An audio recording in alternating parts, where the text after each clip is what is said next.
Oh, good to see you. So, To see you. yeah, you came from Britain. Yeah. Yeah. Say something about yourself. Well, I've lived in Korea for more than 20 years. More than 20 years. I used to be an artist. Now I'm a Artist. part-time teacher and musician. Oh. And yeah, I like to travel, but these days I travel mostly in Korea. In Korea. Before I traveled all over the world. Oh. And it's early in the morning. So every day you Travel on my bike. No, and I usually go out once or twice a week. Ah. But the last few weeks it's been too hot, so this is the first time I've been out on this bike. I've got a smaller bike. I go Yeah. more locally. Uh-huh. It's the first time this bike's been out for probably about a month. Uh-huh. And you said that 72, I am 74, my generation. Yeah, what is I was born during the Korean War, 1951. Yeah. War generation. 51. 51. Okay, so I'm actually born in 52. Uh-huh. So when you say you're 74, you're talking about Korean age. Yeah, yeah. Right, so your born year is actually the year before me. So Yeah, I'm yeah. actually a year older than you. Yeah. In I don't know what you call it, because Korean age is a bit confusing. Sure. The way people measure it. Yeah. What's your I said my generation describing as war generation. Yeah, yeah, We were very poor. We started from scratch. sure. We were very poor. In just over 70 years, we come a long way like this. Yeah. What's your generation in Britain? Your generation? Well, I was born. You could say I was in the sort of post-war generation. Post-war. My parents were older than average when they married and had children because of the war. They were both involved in the war. Uh-huh. So my mother was in World War II. World War II. World War II. So my mother was I think 33 when she had me. Or maybe even older than that. I mean, no, I think she married when she was 33, so she was a bit older than that. But, so my parents were older than the average, and also they had been brought up in the pre-war years. My mother started working when she was 14. My father was about 15, and they got educated later. After the war. My mother went to teacher training, became a teacher. My father did night school, and he became, kind of a senior administrator. But their attitude was very, very different from mine. I was a teenager in the 60s. Of course, the 60s was in Europe and America was a time of great social change. Young people responding to their older leaders. You had the Vietnam War becoming more and more kind of a concern.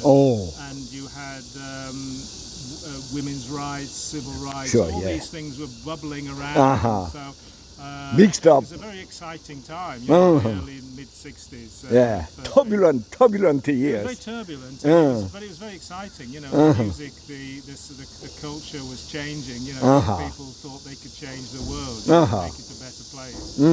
Not much has changed really in many respects. But the interesting thing is, I find living in Korea, there's lots of sort of not exactly similarities, but kind of echoes of the kind of situation I grew up in. Lots of tension between the generations. The young generation. Yeah. The tension between young men and young women. Generation gap. Generation gap between the middle age and the old age and the young. You got these three kind of, and then even younger still. Got another. And there's big differences in outlook and attitude. And so Korea is a time of not economic change, social change. The Social economic change was very rapid for many decades, but now the economy's slowed down, and you're starting to get a lot of the kinds of questions, the kind of issues that are rising in Korea that rose in Europe and America in the 60s. Not exactly the same way, because the roots are different. Korean culture has different roots. But I see a lot of echoes. That's the best word to use. also. So you are living with a Korean wife. Yeah. Yeah, Korean. What's the I think something different or what's the quite different thing from the British lady? Well, it's a difficult thing to kind of encapsulate. Yeah, I mean, yes, I mean, Korea is a very different place. The longer I stay here, the more different I realise that the culture is the way people respond to different things. So my wife and I, we met.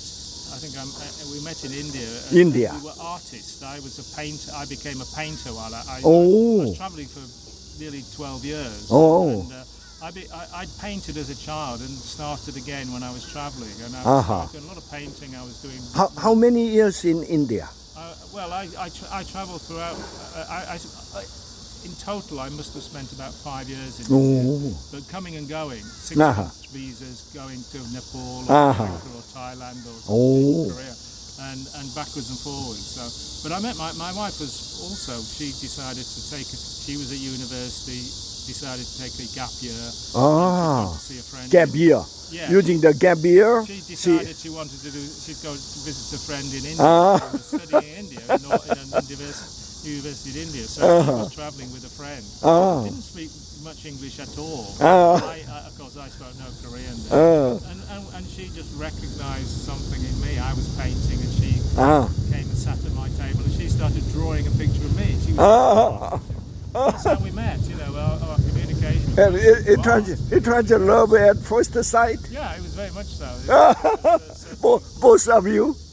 Well, it's maybe. I mean, yeah, in a sense, yeah. Because for me, I've had the sense of looking for something, and when you travel, you get very tuned with your kind of intuition. I was in a place that I'd had several rather strange experiences, meeting people after a long time. I met this is a holy city in India, and often in India, people often say, it's a place you either love or hate when you're a traveller or spending time there. It's a very difficult kind of country to kind of get the feel for, and sometimes very extraordinary things happen. Meet some very extraordinary characters, and you get to trust your instincts a lot of the time. So I was staying in this city that I'd stayed in many times before, and I had a feeling I was waiting for something. And it turned out, what I was waiting for was this woman who eventually became my wife. We travelled for several years. She kept going back to Korea, finishing her studies, coming out and visiting me in other parts of India, Thailand, and we travelled for a month or so. Then she'd go back, and I mean, she was very different from the average Korean anyway. And eventually, I came to Korea and settled down. And got married in 2000. And I think you're an artist, and how did you know the business? You are teaching something about the business. Well, I've had many different kind of roles in my life. I began in university. I was an urban planner. I studied urban planning, which is all about looking at the big picture. It's not like architecture. Look at the where big you picture. design a building. Planners try to manage cities or large kind of areas. They have to deal with business. It's a kind of urban planning. Urban planning, but it can be regional planning, local planning. It's lots of different scales. But it's trying to manage all the different competing interests of pieces of land and areas, and try to you work with business, you work with authorities. But then I got into computer systems in the 80s and developing data storage and retrieval, and that took me in a different direction. I became a business systems analyst. Because I knew in planning you learn a lot of the computer technology, you learn a lot of the techniques for planning, for developing plans. You have to be very analytical and kind of logical and look at all the different options. It's very like programming. It's actually very similar. The structures that you use, the training that you develop, is very much like programming, computer programming. So I had a natural affinity to that kind of concept. And so, but I wasn't a programmer, but I was able to talk to people that were being faced with new technology, the introduction of word processing systems and messaging systems, and all this kind of thing is very new at that time. And people were very afraid of it. But I was able to talk to people that were facing these changes and communicate with the computer specialists who were designing systems for these. So I became the kind of middleman. And that was nobody else was doing that really, or very few people were in that position at the time. So I did very well. That's how my career advanced very, very rapidly. I moved out of planning into the private sector, and then I worked in the International Space Agency also for a while. And it was all because I had this ability to talk to computer specialists and design systems that or to specify systems that computer specialists could implement, and also in relation to what the users actually wanted. So I was a bridge. But eventually I got fed up with it. It was too stressful, and it wasn't what I wanted in my life. I dreamed of, when I was young, of being an artist and also being a traveller, travelling to India. And I'd given up both those. So when eventually circumstances that gave me the opportunity to quit my job, sell my house, and put all the money from my house, which at that time the market was very high, so I made a lot of extra money from selling my house in London, and that gave me the finances to travel without needing to work again until I came to Korea. And then of course, it's much more expensive in Korea relative to much of Asia. I had to start doing some work, and of course the obvious thing to do was to teach English. So I got a training certificate, did an online course and learned how to. Well, it is a very rare chance for me and to meet like you, very competent and able person. Usually at our age, they are retired from their job, and they sound not professional or competent, but you overcoming the transition, and that you continue to be able with the times. Yeah. As you sound like that. Yeah, and I found the perfect balance for my kind of personality or lifestyle. As I say, I retired when I was 35. I didn't do any work of any kind for mostly 10 years. I did a bit of work in the early days, but when I came to Korea, I had to start doing something. But I've never worked full time. I've always refused to work. People offered me, jobs in schools and full time. I never wanted that. So I've always been I've been a contract teacher. I work with agencies, and sometimes I teach, 12 hours a week. Sometimes I teach 18, 20 hours. It goes up and down all the time, and my weekly schedule is always changed. Like today is a day off because I have a cancellation in my. I've only had one class on a Wednesday anyway at the moment. You a free day today. I have a very interesting book titled "Escape 9 to 5." Yeah, I think that. Exactly. Yeah. I never wanted that. That was what was really bugging me about my life in England. I was was earning a lot of money. I was living in London. I was really enjoying myself. I was very hedonistic. I enjoyed myself, but there was something missing in my life, and I wanted something. I wanted adventure. I would want to. I just saw my life, going through to retirement, nothing changing, and maybe having family, and I was married in England as well, but then that all collapsed, and because I was miserable. I was not happy in what I was doing in my lifestyle, and my wife eventually found someone else. That provided the perfect opportunity for me to live my dream. Yeah, I think that you are. I think that you look like adventurer, not staying in a fixed type of lifestyle. Yeah, I mean, now my inventorying is much more limited. You know, Sure. I don't travel so much. I don't really want to travel. I enjoy being where I am. I like my apartment. Sure. I like where I Wow. live. I like my lifestyle, and Yeah. but it gives me plenty of. Like I say, I started painting again when I was traveling. When I came to Korea, I had a whole portfolio of sketches and watercolors, and I spent the first probably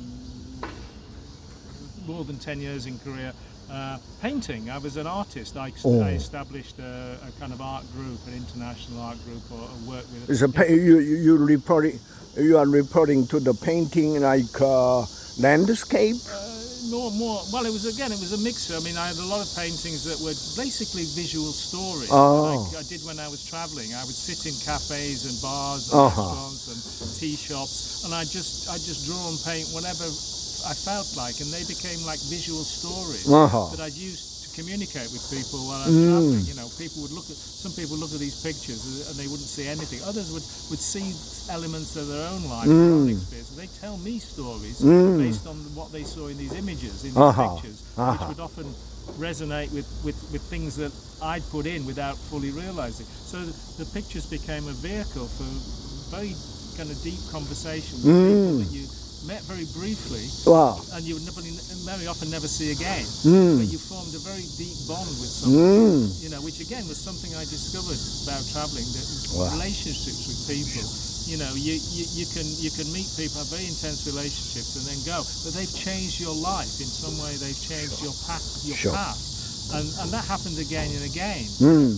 Traveling, and the pictures were often the vehicle for doing that. I'd meet someone, and they'd spend, you know, a bit of time with me. Sometimes they were artists, and sometimes, you know, I'd work with other people. Wow. And if they stayed with me any amount of time, somehow they would enter the picture, not necessarily representationally, but symbolically. I also took pictures in the photographs in the early days. Portraits. I always take pictures of people. Again, in India, it's difficult to do that. You get a camera out and you get a crowd of people all staring at you. So you have to sit until people get used to you, and then you slip your camera out and take pictures of people when they're not really paying attention. And I got some really interesting portraits of people in India. And I had some exhibitions that were based on their images. You know, And I converted all these to oils on canvas when I came to Korea. Joined an art group and then eventually created my own. And that became a kind of business, although nobody really made any money. I sold a few paintings, but I organised exhibitions and opening events. You know, so I got performance artists In Korea also. Yeah, I'm talking about in Korea. I did lots of exhibitions in Korea, connected with gallery owners. You know, sometimes paid for space. So this year. No. This was the first 10 years. I've been in Korea over 24 years. So but eventually I ran out of. The images were mostly based on what my experiences were in India. You know, I was reinterpreting the pictures that I'd done there during traveling. But eventually the ideas dried up, and I did some, you know, original work in Korea. But slowly that kind of energy was disappearing. So eventually I stopped. And that probably haven't painted for more than 10 years now, and I have no desire to do so. But what I've started doing now, another thing that I always wanted to do from being very young age was play guitar. So from maybe 10, 12 or so years ago, I've started teaching myself to play guitar. I don't have lessons. I teach myself. I get stuff online. You know, if you're a YouTuber, there's a huge amount of material online you can get access to. And so you know, I've got lots of material I've accumulated. I've acquired a few guitars, and that's another, because it's another form of communication. I've always been fascinated by how people communicate. Words are they're a vehicle for communication, you know, and often people use words without communicating anything. Yeah. As a teacher, you know, particularly in the business field, you know, I mean, I have to talk about many different things, to explain many different things. I have to have to listen and communicate with people from many, many different backgrounds. That is a kind of learning process, how to communicate effectively. Often people think, you know, to teach perfect English, to speak perfect English, you need to study grammar and syntax, study phrases and stuff. But often I say to students, little is more. You know, you don't need a lot of language to communicate. You know, and if you don't have any language that a person speaking, you just use gestures, which is very important in communicating. So, you know, I try to teach people to communicate, which using the medium of English, among other things like gestures and body language, and how to recognise what people are trying to say beyond the words, because often people struggle with to say exactly what they mean. And sometimes people don't even know what it is they want to say, which is another important aspect of communication. You can't be a good communicator if you don't know if you don't have anything to say. So you have to have interests, you have to have hobbies, you have to do things with your life, and that means breaking out of the routine. You know, and again, I'm sure you know what I mean. I mean, there's a tendency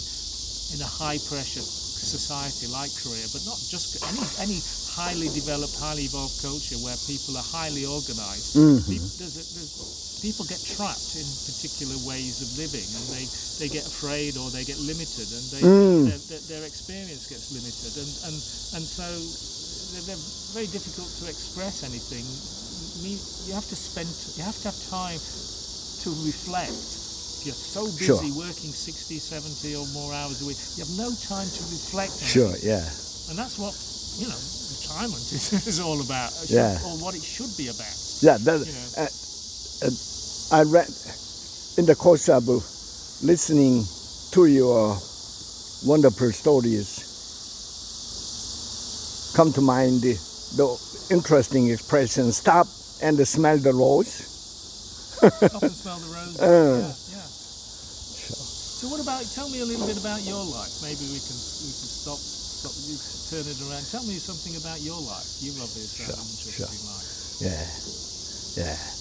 So you have lots of experience in the course of teaching. And have you ever been to Japan? Only to get a visa. I've only been to Osaka in the early days to get a visa to go back to Korea before I got a residency visa. But I've always wanted to, but never got round to it. Since I've come to Korea, I've done a little bit of travelling, but not much overseas. You know, I've travelled around Korea, but I've hung up my travelling boots to a large extent. You know, I've had a few short breaks. Around in India. I went to India just before COVID hit. I decided I wanted to go back to India in 2020, and it was just as COVID was kicking off, and I had planned to stay there, you know, several months actually, and go back to this place where I met my wife. That's where I actually went to in India. But after a month, India closed down. I got kicked out. All the foreigners had to leave, and I had to, you know, get a very expensive ticket to get myself back to Korea before everywhere closed down. So that was my last kind of real travelling experience. You know, that was an adventure in itself. You know, rushing around. Everybody's leaving. I got up from my hotel one day and I saw the hotel over the road. All the Indian tourists were all leaving, and I suddenly found I'm the only person left in my hotel. And the guy I knew, the hotel owner I knew from more than 20 years before. I hadn't visited this place for more than 20 years. And I was meeting people in this city because I'd stayed there so long that knew me and remembered me, and I remembered them. And this hotel owner was one of these people. And he said to me, "I'm sorry, but you have to leave. The government's saying, you know, that all foreigners have got to go. You know, you've got to leave." And I was rushing. I had no ticket at that time. I had to rush around and find somebody to buy a ticket from. And so I left the same day. It was incredible. I had a sort of 3-stop journey back to Korea, and everywhere you had to stop, everybody's masked up, and then I had to, you know, get an app and phone to kind of get into Korea, and it was very complicated. That was my last travelling experience. You look very healthy. What is your habit or routine to stay healthy? Well, exercising,